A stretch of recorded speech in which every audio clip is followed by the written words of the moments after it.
We're gonna be doing some ear correction. As you can see on Huracan over there, his ears are like flopping over. They have been cut, they're healed. So now it's time to correct that. Some people actually leave them like that until they kind of train their own muscles to lift them up and stuff like that with exercise or massaging. I like to help them out a little bit. So the technique that we use to help them out is just building some posts, some like large Q-tips with inverted tape. Speaking of tape, this is the kind of tape that you're gonna need. This is like sports tape. You can get a close-up on this baby. You see that it's breathable. It's not the stretchy kind. They have some that's like this, that's kind of flexible. You don't want that kind. This is like cloth. You can almost see through it. Doesn't have to be black. I got this from CVS for I think like $4. That's the kind of tape I use. A little bit of toilet paper. You're gonna need an e-collar. The e-collar is to keep the dog from scratching the post off, taking the tape off, because they tend to feel something on their ear and they want to like scratch it off. So if you don't get one of those, you're gonna see yourself retaping. So I found that works. So first thing we do is we get a straw. Any kind of straw works. I like the thicker ones from McDonald's because it gives it a more of a curve when we're doing the taping. So what I like to do is split it in half or bend it in half, and depending on your dog's size, ears, or the year or the age of the dog, you're gonna cut them depending on. Right now I got maybe about 3 to 4 inches in there, about the size of my middle finger.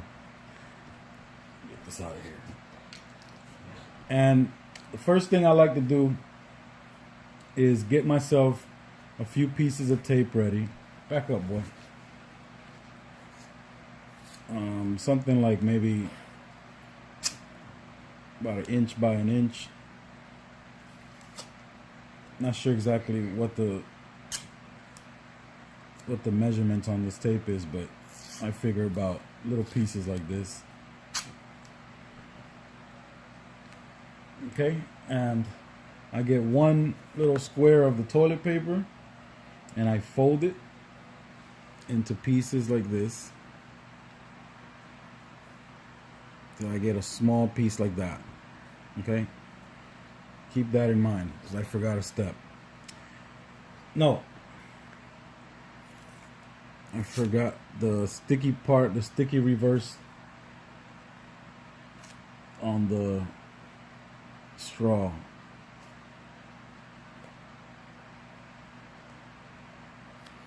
So about the same length of the straw, you're gonna reverse tape it. The reason is that when you're posting, you want the straw to stick to the inside of the tape that you have. You'll see what I'm talking about in a minute, but it helps. Okay, so you get something like that. It's just a reverse tape. All right, once you did that, you get your little square and just stick it on one end of the straw like this. We're building a Q-tip to make it easy for you to understand. We're just building our own Q-tip. Grab another piece of tape and grab some of the straw and the toilet paper. Use some of your tape.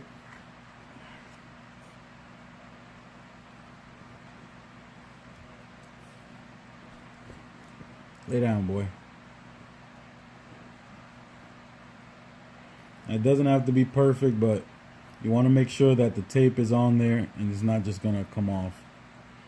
You're gonna get something like this, which is like a Q-tip with a little bit of sticky tape on the top here.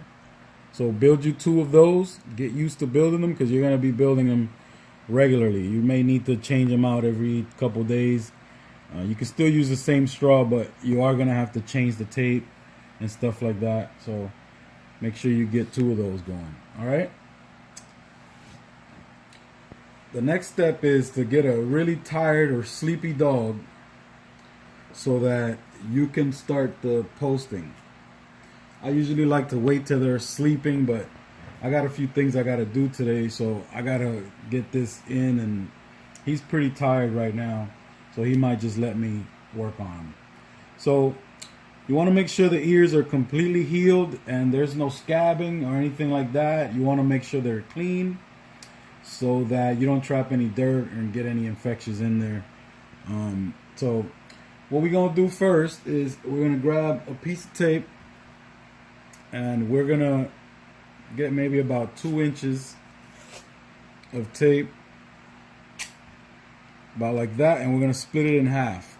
This way though, long ways. All right, we get 2 pieces. One of the pieces you're going to put on the inside of the ear where there's like a little crease right there. There's like a little line.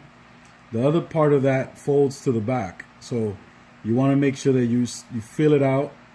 There's a little flat part right there. You're going to put a piece of tape right there and just bring it all the way up. Make sure that it sticks real good. Okay. The other half of the tape we're going to do on the back behind the little fold. There's like a little fold right here, like I said. You're going to put that behind so that it can meet up with the other part of the tape. So you get something like this. Okay.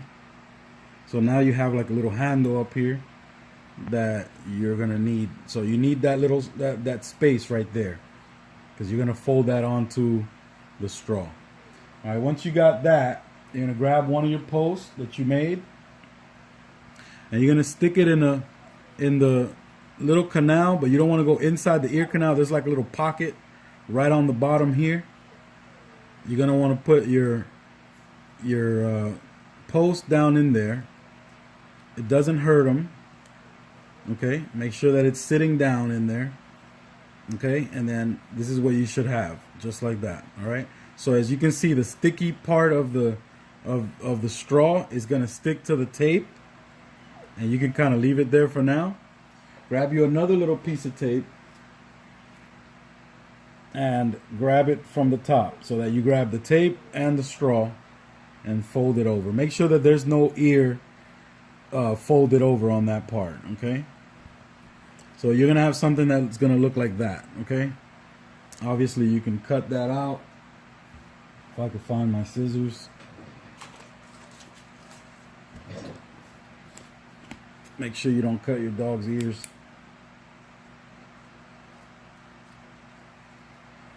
All right. So once you got that part done, which is the post onto the little tape part, you're gonna grab another piece of tape.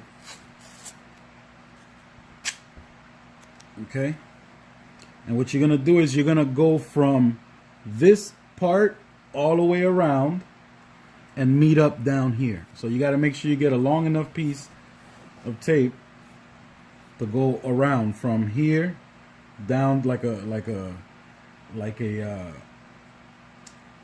barber's pole. You're gonna kind of wrap it down until it meets down here.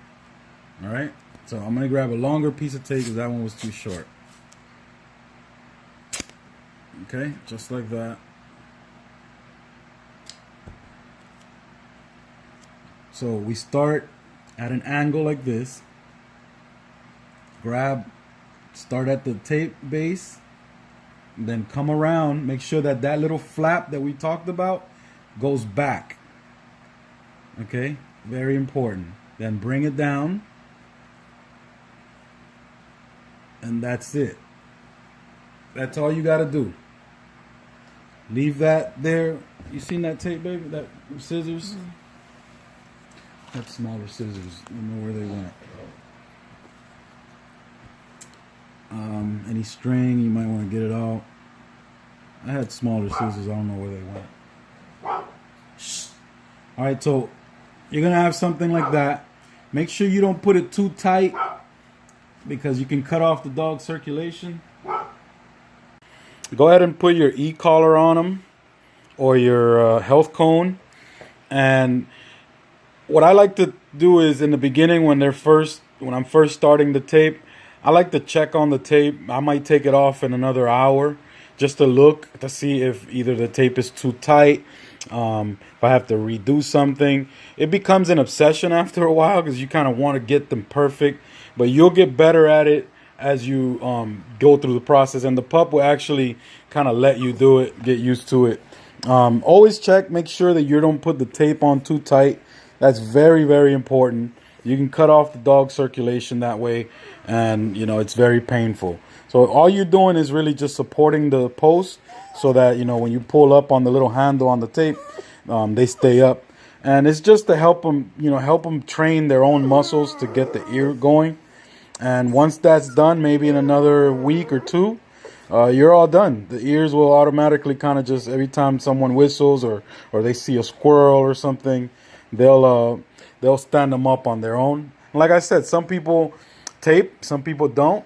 You can massage the cartilage in place. After a while, it kind of like does its own thing.